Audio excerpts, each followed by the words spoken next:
Mrs. Quattro here, and I'm going to talk to you about the AP Environmental Science test in May.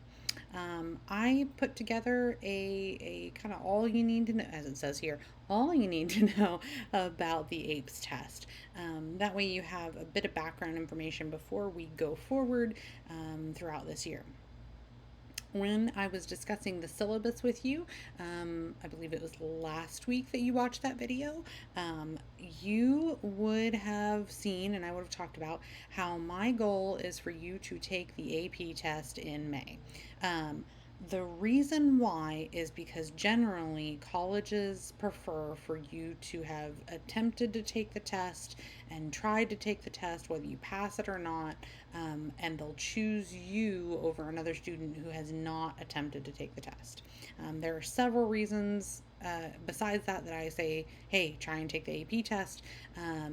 Why not? So we're going to discuss the AP test and how it's broken up. If you've never done an AP class before, which oftentimes this class is a first time AP class, especially a first time science AP class, and that's just because it's not easier.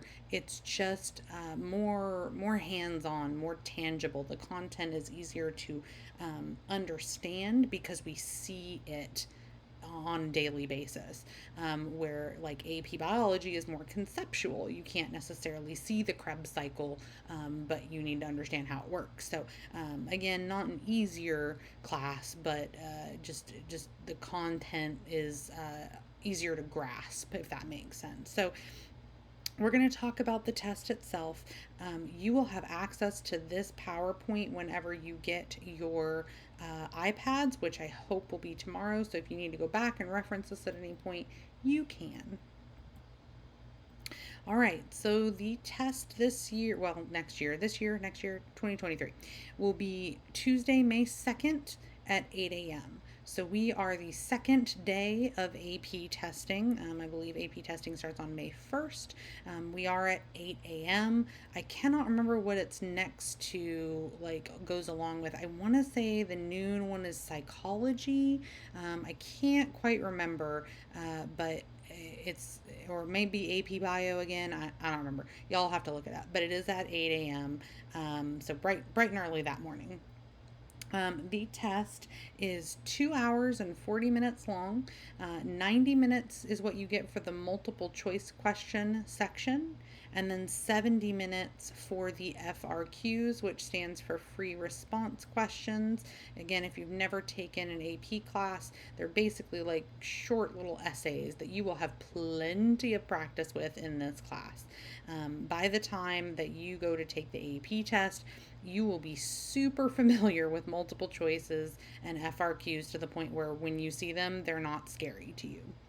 And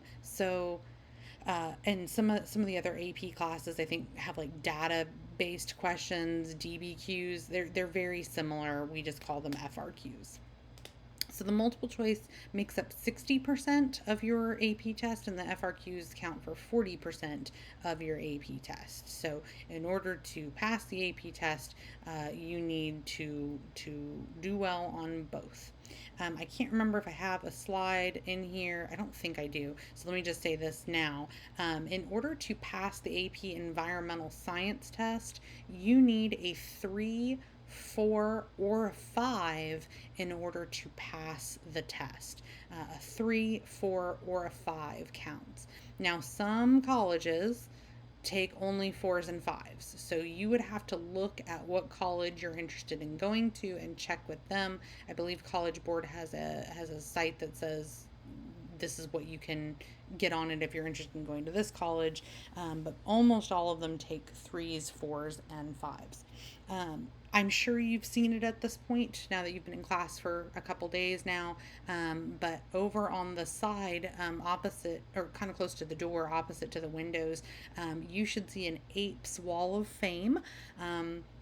That APES Wall of Fame is all of the students who have passed the AP test with a 3, 4, or 5 since I've been teaching it. So some students, oh, minus this past year. Sorry, I haven't gotten, since I'm on maternity leave, I haven't gotten to put up this past year. And I'm sure that my students from last year are cranky that their names are not up there yet. But if you add, I believe 11 students passed it, out of the ones that took it. So if you add 11 more students to that wall, then that's how many have passed in the years that I've been teaching it. Some students look at that wall and they're like, oh man, that's a lot of students who have passed. That's awesome. Some students look at that wall and say, oh man, that's not a lot of students that have passed. So AP Environmental Science has the one of the lowest passing rates globally for the AP test. We're not the last this past year, but we were second to last. Normally, we are last, considered last place for passing. Why is that?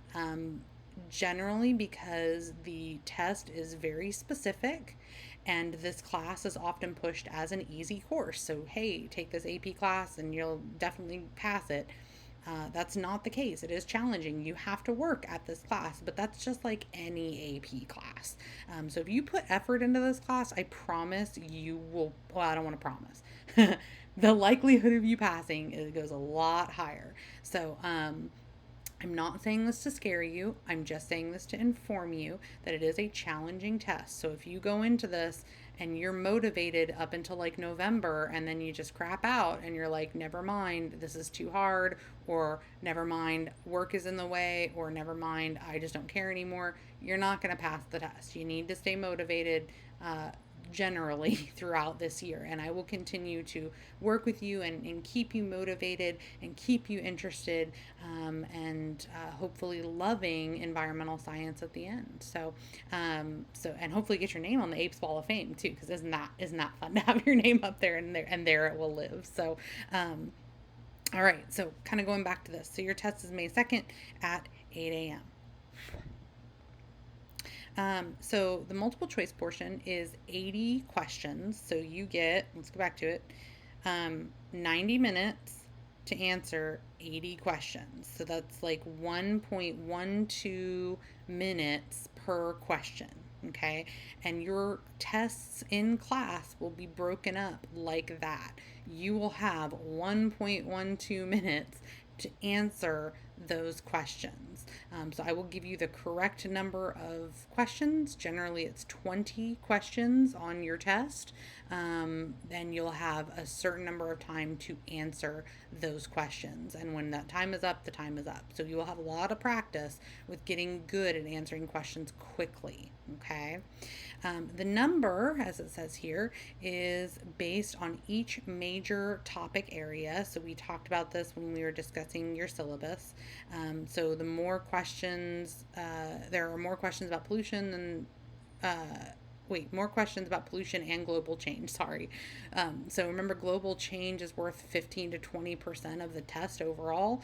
And then air pollution and terrestrial and water pollution together are like 20% of your test, or like 14 to 20% of your test. So there's a lot of questions about pollution, a lot of questions about global change, not as many about biodiversity.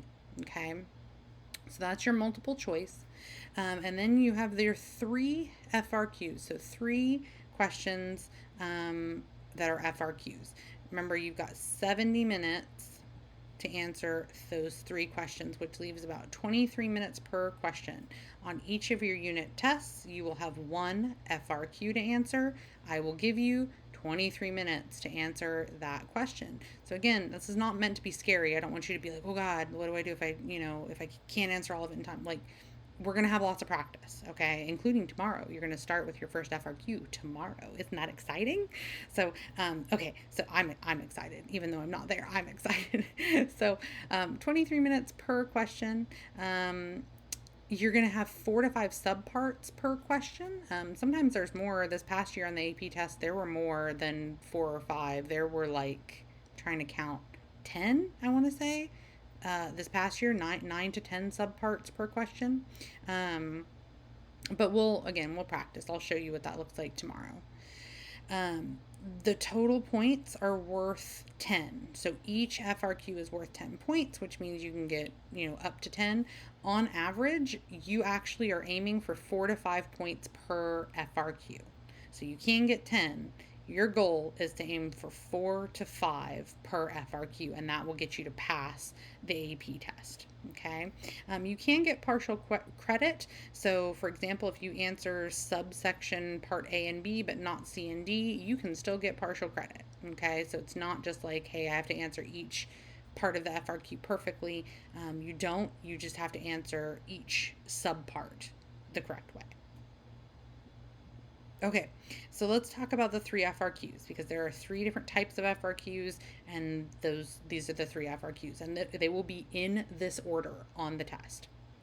Question one, you're going to design an investigation. So they're going to give you some sort of environmental scenario. They're going to give you a graph. They're going to give you a model of some kind, or some data, and then a problem in the environment. And then you are going to have to create an investigation, or identify parts of an investigation where you are talking about dependent and independent variables, constants and controls, modifications to that investigation.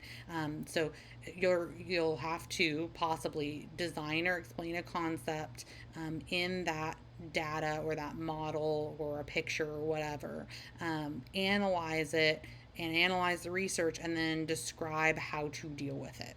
Okay, so this past year there was a question about turtles and a release of mercury into a creek, and they wanted you to identify the dependent variable, the control. They wanted to know what happens if we change this, what's going to happen to these turtles. So if you feel uncomfortable with experimental design and investigation, because that's basically what this is, you will have practice with that. So don't worry if you're like, oh crap, what's a dependent variable? Don't worry, I will remind you of all of that stuff. We'll have plenty of examples. Okay, so that's the first question. Second question is basically analyze a problem and then give a solution. So they're going to give you some sort of environmental problem. Oftentimes, again, that will include data of some sort, or graphic of some kind. And then you have to come up with a solution of how to deal with those problems. So this one's a little bit more straightforward because there's a problem and a solution. Granted, there are multiple parts to it, again, multiple subparts to it. And so you'll have to analyze all of that, but this one's just a little bit more straightforward, and again, we'll have lots of practice with this type of question as well. And then finally, the third question, the third dreaded question. Why do I say dreaded? Well, it's math, or at least part of it is math, and a lot of students don't like math. Let's be frank about it, okay? A lot of students don't like math.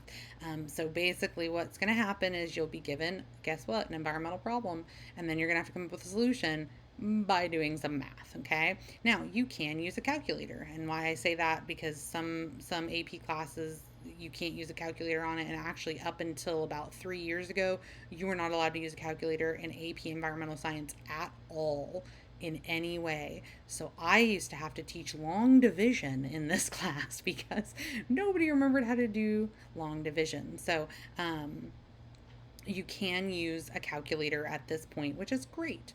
So again, they're going to give you an environmental scenario, some sort of picture that goes with it, and then there's going to be some math, and you're going to have to answer those math questions. Now, in saying this, the question for this one, it's not all math. So remember I said there are different subparts. So maybe part A, B, and C will be math, but part D and E will not. So don't just skip this FRQ. If you're like, oh man, I cannot do this math, cool, fine, whatever. Skip just the math parts and then answer the rest of it, because the rest of it will still be proposing and justifying solutions to those problems. Okay, so those are our three FRQs that you will have on your test, and they will be in that exact order. Okay, Miss Sinette was the person who last year and for that past 20 or so years has been in charge of all of our AP testing. And now we have a new AP coordinator. So I'm filming this several weeks before I know this information. So I'm basing this off of what we've done the last 6-7 years that I've been teaching here. So this may change, and if it does, I will let you know. Okay, but previously, what you need to do is you need to commit to the test, whether you're taking it or not, by October or November. Why? Why do they make you commit so early? Because there's research evidence, supposedly by College Board, that they've done that says that students who commit to the test or don't commit to the test by October or November, it helps them in the test in the long run. So if you commit by October or November and say, hey, I'm taking the test, you generally do better on the test in May than if you committed like in April.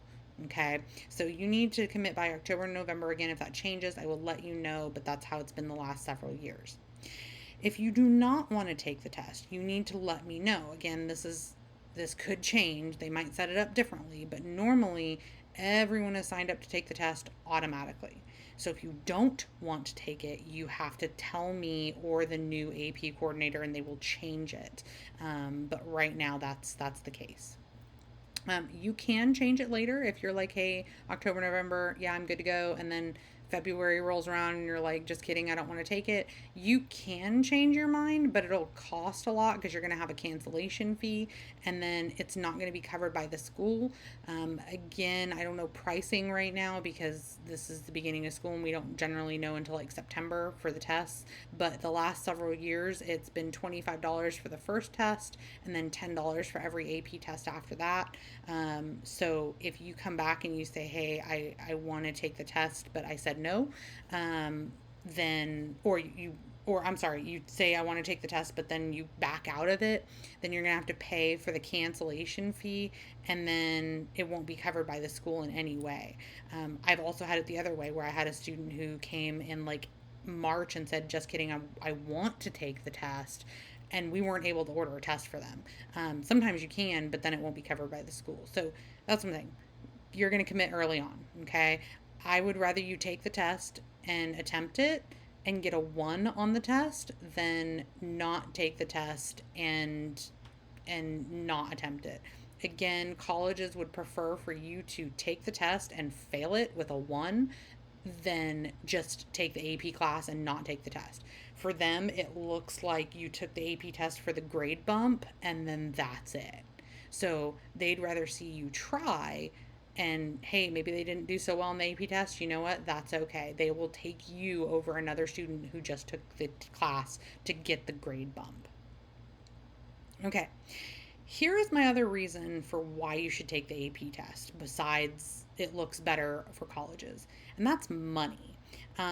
Money, it's really pricey to take college classes, as I'm sure you know. So here is a little thing that I put together, and I try to modify it every year in order to let you know for the top 3 schools in Oklahoma, how much are you going to save by taking the AP test and then passing it? Obviously, your goal is to pass it. So let's kind of go through this. So OSU, if you're planning on going to OSU, you need a 3 on the test. So you can get a 3, 4, or a 5 on the test, and you pass it. This will give you 3 hours in Intro to Environmental Science on their classes, Intro to Environmental Science. If you did not pass the test, you still have to take Intro to Environmental Science at OSU. You're still going to have to take it. The cost is $178.55 per credit hour. It's 3 credit hours. So that means that the total is about $500 plus taxes, plus the fees, plus the book that they're going to make you buy. Okay, so that's how much money you're saving by taking the AP test and passing it. You spend maybe $25 in order to take the AP Environmental Science test and pass it, and that's, you're saving that much money. It just gets more expensive from here. So OU again has a minimum requirement of a 3. Okay, you get 2 to 3 credit hours of either Intro to Environmental Science or Intro to Geology. The cost per credit hour is $293.65 plus taxes, plus fees, plus your book. So somewhere in the range of $585 to almost $900 plus taxes, plus fees, plus books, depending on the number of credit hours. That's why there's that gap there. Or that range there, excuse me. So OU is, you're looking at $600 and $900 in order to take this class, or you can just study really hard and do your work throughout the year and then pass the AP test and get on the APES Wall of Fame and not have to pay that money. Just saying. Lastly, UCO, which is my alma mater, you need a 3. You get 4 credit hours in environmental biology, okay? And this cost per credit hour is $258, which means over $1,000 plus taxes, plus fees, plus your book in order to get that credit, or you pass the AP test. So, in saying all of this, if you're planning on getting a degree in a science field, oftentimes they will not accept your AP credit. If you're planning on becoming a doctor, if you're planning on getting anything in the science field, they're not always going to accept your science AP credit. Does that mean you should still not take the test? Heck no, because I've definitely had students come back and say, hey, just taking your class and passing the test made the class that I had to take so much easier because I knew what I was doing and then I easily passed the class. If you're planning on majoring in anything else besides science, then this will cover your science credit. Okay, so this will take care of your science credit for you. And for you, basically, like I said, it would count for intro to ES or environmental biology, something like that. And you wouldn't have to take a science credit. Okay. The last thing is, and I mentioned this briefly when talking about the syllabus, is that if you take the AP exam, I will count it as your final exam for the spring semester, not the fall. The reason why I do this is because I feel like the cumulative test that you need to take at the end of the year, you did that. If you took the AP test, you took a cumulative test. So I'm not going to make you do that. So it would basically not count as one of your exemptions. You would just not have to take it. Your grade will stay the same. So it won't change in any way. I'm not going to give you like a 100 for your final and then it's going to jump your grade up a whole bunch. That's not what's happening. I'm just not changing your grade. Okay. And then the other thing is that if you make a 5 on the exam, I will change your overall grade in the class to an A. You deserve that for making a 5 on the exam. If you did not already have an A, I will change your grade in the class to an A. Okay, I will go back and do a grade change form when I get back to school. In August, I will put in a grade change form for you if you get a 5 on the exam. Okay, so that's all you need to know about the AP exam. So at this point, you will be getting, let me find it, the FRQ task verb sheet. You should be hopefully getting a paper copy, or I asked for a paper copy to be handed out to you of this page. When you get your iPad, you will also have a digital copy at that point. Which will look exactly like this. So this is the FRQ task verb sheet. So what that means is your FRQs all have these words in bold. So they'll ask you to describe something, to explain something, to calculate something, identify, justify, propose a solution, and make a claim. So this is a quick access guide to when the FRQ asks you to describe something, what are you supposed to write? How much are you supposed to write? And tomorrow you're going to have an easy FRQ, very easy FRQ that allows you to practice these things. So you'll want access to that paper or that page on Google Classroom. Okay, so let's just quickly go over this. So if the prompt asks you to describe something, you're going to write about 2 sentences. Okay, you're going to be pretty basic, key details on the topic. So you're not going to write a whole bunch, but you are going to describe it. So you are going to go in and say, if I asked you, how do I get to, the gas station on the corner, just down the road, you're not going to say, just walk down there. You're going to say, you're going to walk straight and then it'll be on your right. Okay, so it's not full detail, but it's pretty descriptive. I'm going to jump around a little bit. If they ask you to identify something, you're going to write 1 sentence maximum. This is a very simple answer, no elaboration. A lot of times the answers to these are 1 word and you move on. And I know those of you in AP English are like freaking out saying, Wait a minute, it's only one word. Yes. If you can answer it in one word, you are answering it quickly and moving on. Okay. So if I say, um, how do I get to the gas station? How do I get to the nearest gas station? My answer would probably be go straight. And that's it. Okay. Describe is a little bit more descriptive, and explain is even more so. So this is more through like 3, 4 sentences. Cause and effect, or step by step. You want to connect the dots. You want to go back to the prompt. So you're going to say, to get to the gas station it's going to be on the corner. You're going to walk straight for this many steps, and then it'll be on your right, and then you'll enter the door. Like, you want to be descriptive and go back to it and be as specific as you can. Okay. For calculate, you are always going to include your units, because if you do not, you will not get points for it. You want to show your work the entire time, even though you're using a calculator. You need to show your work, okay? That we're going to practice that throughout the year. Justify is similar to explaining, that you want a little bit lengthier descriptive sentence. You want to be specific. You'll use evidence to explain how the evidence supports the claim that's been made, so you'll want to be specific. That's the biggest reason that people miss FRQs, is they're not specific enough. The only one where you don't have to be super specific is identify. Everything else you want to be specific.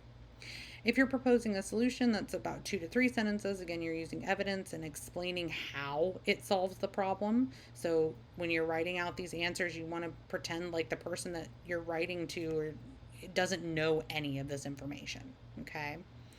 And then the last one is make a claim. It's 1 to 2 sentences, and you're going to say that you either support or reject the claim. You have to use those words. I support this claim because, or I reject this claim because, and then you want to base it on evidence or APES knowledge. Okay, this is a little bit about annotating FRQs. I do not require this, but a lot of students like annotating FRQs. It helps them work through it.